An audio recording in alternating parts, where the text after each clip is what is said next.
Right, let's see what's over here. Oh, what have we got here? Huh, some decent supplies. Ah,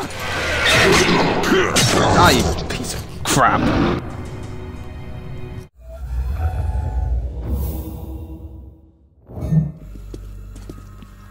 Yo, what is up guys, this is Tyrannic Swine here and welcome to my review of Metro Last Light. Now, Metro Last Light is a post-apocalyptic world set in Russia, surprisingly. This is one of those games that's actually quite different compared to other post-apocalyptic games. And it's actually kind of a fresh, gives it kind of a fresh vibe to it. So you play as a soldier named Artyom, who is who just basically launched a missile in Metro 2033 and killed almost every single Dark One, which are some like mutated alien creature of something. And in this game, your mission is that there is actually one final last Dark One. And it's a baby, a child one, and you have to make sure it stays alive. Originally you're trying to kill it, but then eventually events change, so you have to protect this baby because it is the key to making sure that there is peace between everyone in the metro. So that's pretty much the story. So I'd like to begin with the characters of the game. Now, the characters of this game, they're not very decent, they're not really the most interesting of characters, but they get the job done. I'd say the most interesting of the characters was probably Pavel, who is an ally you have early on in the game.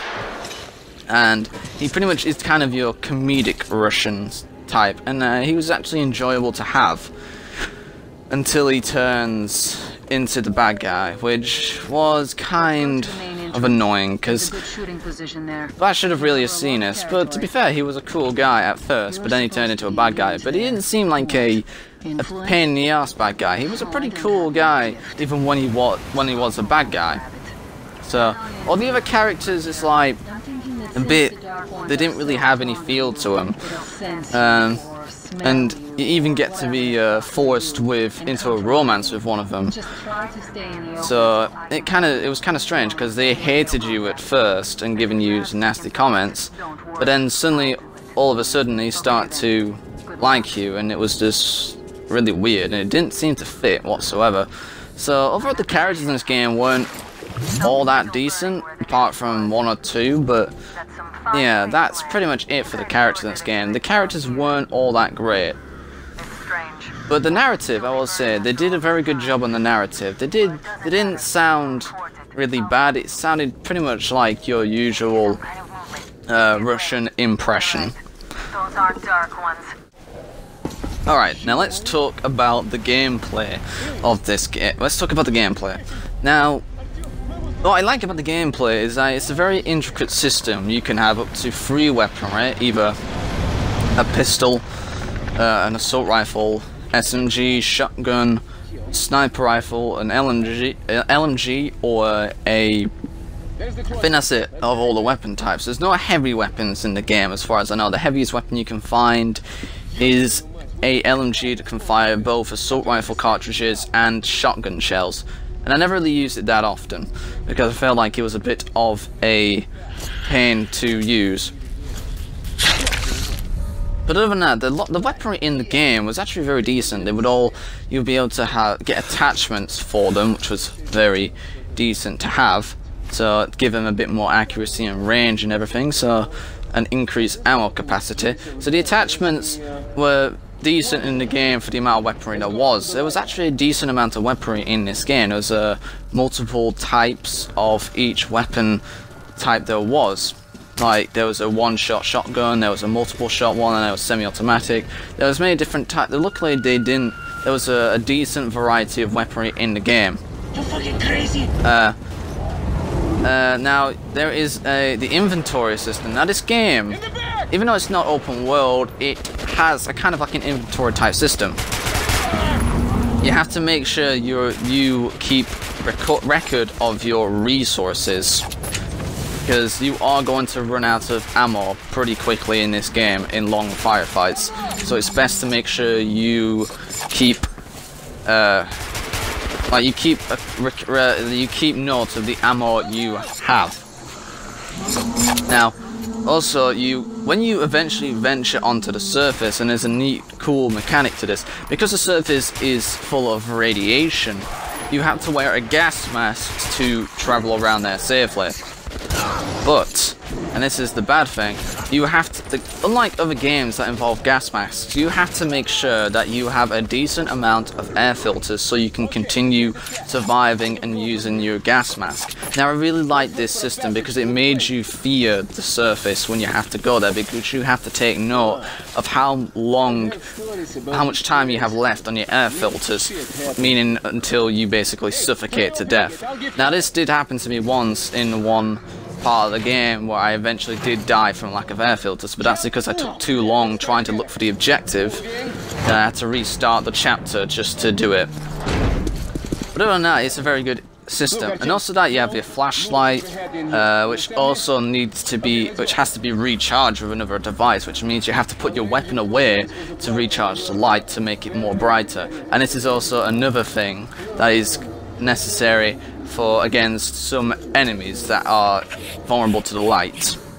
Now, you also have a few grenade types too. You have your frag grenade, your flame grenade, and you have throwing knives for stealth.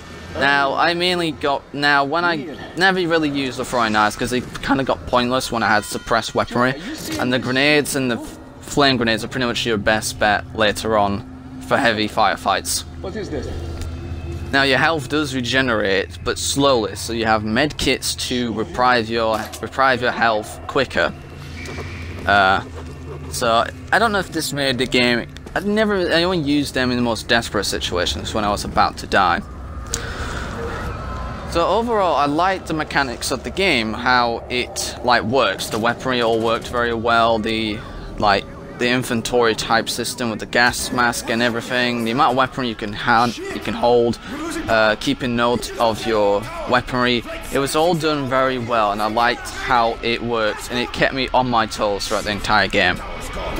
We're going down!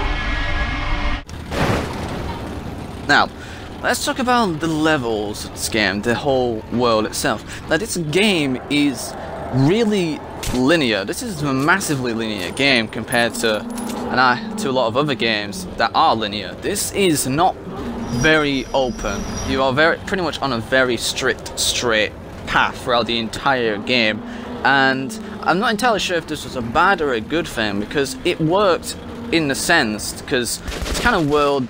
I thought this game would be a bit like an open world game, but it wasn't. It was really strict and linear. But it didn't bother me really, because it worked pretty well, even though the spaces and corridors you go into were very small and tight. But for this kind of game called Metro Last Light, the spaces needed to be tight and claustrophobic to give you that sense of fear against the enemies, and they did that very well in plenty of the games, especially when you have to go in corridors that are infested with little bugs or something, like the arthropod type enemies. Now, that definitely felt a kind of fear there, because I didn't want to get killed there, obviously, and the only kind of protection I had was pretty much my flashlight and whatever weapon I had in my hand. So yeah, the linearness of the game, even though it was extraordinarily linear, I don't know if it was a bad or a good thing. That's the thing. I'm more or less in between. I can't decide whether this was a good or a bad thing, because they had both its advantages and disadvantages. Advantages, it was good for that claustrophobic feel, which is right for the game. But then it made the game feel very, in a way, kind of short. Now, I'm not sure if the game was short. It felt pretty long. It did take me a few days to complete this game, especially when I was actually concentrating on this game. But it didn't seem like it was a short game. It did take its time, especially when you had multiple ways of dealing with a situation. You can be stealthy with your enemies, well, human enemies, or you can just go in gun shooting. I mainly went in for a stealth route, which made the game last a lot longer when it came to the human enemies. And then there's obviously the natural enemy types. So yeah, so the game is linear, and I'm really unsure whether it was a good or a bad thing. Now, I did like the feel of this game. The feel of this game is really good. Looking at everything, it looks really great and defined. I mean, yeah, the graphics do look pretty pale in comparison to some of the other games, but it did feel very good. I liked the texture of the way the metro areas was, and when I was on the surface, it did look like a post-apocalyptic world. It did not look like anything that's like around today. It looked destroyed. Everything was just like overgrown. There was weird kind of like structures around, which I think was caused by the Dark Ones or something, and it looked really amazing to this game. I will say it looked great from a post-apocalyptic setting, and they did this very well. The game developers, they made the feel of the game they made it feel very dead. So yeah, even though the game is linear, it looks brilliant. It looks amazing. Group is advancing towards Tretikovskaya.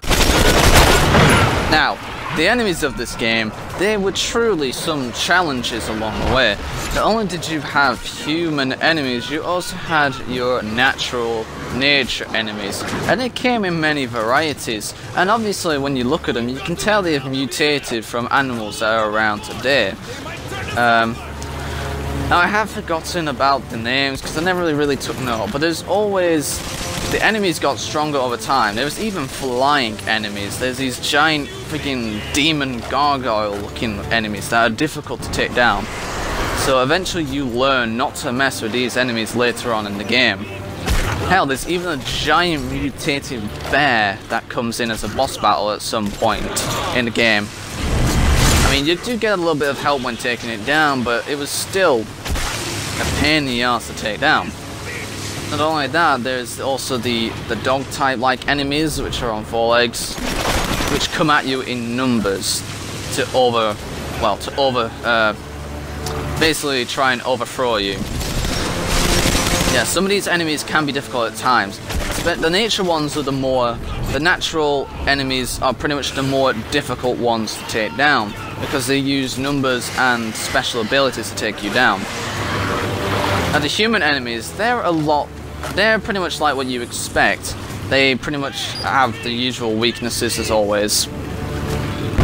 You can like either attack them from a stealth approach, or you can pretty much just go in guns blazing. But to be fair, I'd rather take a more stealth approach, because the human enemies do get tougher over time. Because they eventually throw in like more armored variations of them, like pretty much like juggernauts from the Modern Warfare, from the Call of Duty series, but a lot easier to kill. So it's best to take down like these guys in a stealthily, so you have an easier time to take them, and save your resources doing it. So yeah. Now I will say, there is boss fights in this game. There is a few boss fights, and they were actually done pretty well despite in the confined spaces they were in. There was not a lot of room to run around, but the boss fights were very good. There was like, I think about 4 or 3 boss fights. Now for a game like this, that's a pretty decent amount, and especially since each boss type works in a different way and at their own degree of difficulty. I did like the boss fights. They were done very effectively. So the enemy types, they were done very well in this game. Wow. They have very decent program. They would pretty much try and hide from you, and then they will just come at you and kill you. So yeah, the enemy types in this game was done very well. Now, I want to talk about the story. Now, I should have done this earlier on, but I'm going to do it now because, yeah, I want to do it now. Now, the story is pretty straightforward for a game like this. The situation basically goes from you are trying to kill something to then eventually being captured, quite frequently, and finding someone to get to what you need, and then you have to protect this viable object or person. or creature. And so the game changes over time from different situations, but from what I've seen from other games, it felt fairly simple for a story. But it was actually alright for a story, especially since the game carries ongoing. But I kept thinking the story went on a bit too long, maybe. Like, because the thing is, when you get to the final part of the game, the final fight, the game kind of like, because I didn't realize at first that there were two endings to this game, I got the worst ending I got. And it felt very poor to me, but that's because it's the bad ending. The good ending, it's near enough the same, except it's near enough the same with only one difference. So the ending of this game is not really all that decent, and neither is the story really. The story wasn't done all too well in my case, but it was alright to follow, and it was not too like, it's not really confused, and it was really actually very simple to go along. And it wasn't done in a really bad way. It was done, the developers did a very decent job of the story. It's just that it was not really something that it just wasn't something that was really big and connecting. It didn't feel as big compared to other games that I've seen, game stories. But nonetheless, the story of this game, the campaign and everything, was alright. It was not terrible, it wasn't great, it was done alright. The story is not really what mainly gets you interested in the game until much later on. It's like, I'd say the second half of the game is when it gets much more interesting story-wise. But the first half doesn't really go anywhere. I made quite a lot. So, overall, Metro Last Light is a decent game. It has a decent campaign, which definitely kicks off a lot more halfway through in the second half of the game. It has decent mechanics, good gameplay, very good environmental design, the level design, even despite it is massively linear and the characters aren't done all that well, with a few exceptions. But it is a very decent game to play. I enjoyed playing this game throughout the few days it took me to play this. So overall, I will give Metro Last Light an 8.5 out of 10. Yes, I know that. So that is my review of Metro Last Light. So I enjoyed this game for the couple of days I played it. It was alright. So I hope if you see this, you can pick it up or buy it at some point. It's a very decent game to play. It's interesting. So yeah, hope you've enjoyed this video. Put a comment down below of what you think of your opinion of the game, and I will see you in the next random video.